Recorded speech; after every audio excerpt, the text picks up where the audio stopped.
the Lord would not set the standard of, hey, if you don't teach your kids, you're responsible, because he understands you are the greatest and most significant influence on your child, on their life, on how they think, the perspective they are given, the tools they're given to operate within the world. I mean, you are the one that helps frame all of that. And so it is a heavy responsibility, it is a heavy duty. And when done correctly, can really set a child up well for life and position them to truly succeed and be a real son or daughter of God, and have true discipleship with the Savior.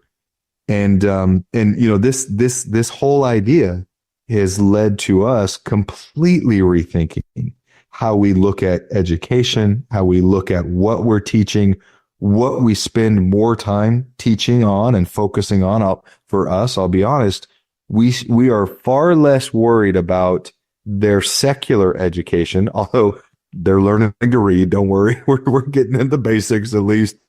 But we are far more concerned about their spiritual education and understanding the world and making sense of the world with that spiritual lens and with the eternal lens, I should say, as opposed to the secular that so many kids are inundated with and just completely flooded with for hours upon hours every day that they go to public school. Yeah. And it was, I like to quote the book, The Great and Abominable Church of the Devil by, I always forget his name, is this the general authority. You brought this book up several times, so I know it really hits home with you. It has had a huge impact on me. But basically, what he teaches is that the public school system is, the public schools are the churches of the Babylonian religion. Meaning it's the place where you go to learn secular things, and teaching things of God is forbidden by law. Like it's legally cannot teach them eternal truth, if other than things that are secular, and points them to a career and a life in Babylon. And while obviously there are aspects of that which is necessary for survival in the world, in the telestial world, that's part of the life we're in, the society we're in. The concept is, why would you profess to be a Latter-day Saint, teach your children those truths that we hold so dear, and then outsource 40 hours a week of education to teachers who are not members of the faith?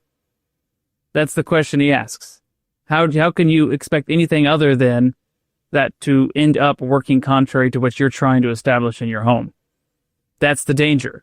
Now, maybe if you live in certain parts of Utah, there's less of a danger. But anywhere else in the world, I don't know even about that, though, if I'm being totally honest. I'm not even sure that I was that's true. being generous. Okay, fair enough. We hate on Utah so much, I thought I'd throw my bone there.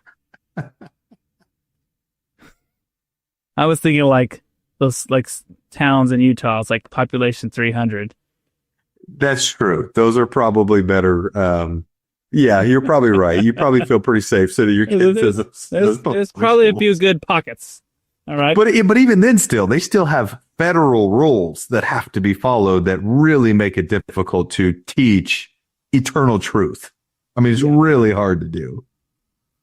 So, not trying to guilt trip or make you feel bad for sending your kids to public school, but this is something you should ask yourself. Thank you for watching. If you found this content spiritually enlightening, please like, comment, and subscribe. Like the gospel, these little things make all the difference, and it helps the algorithm push out better content for everyone to enjoy on YouTube.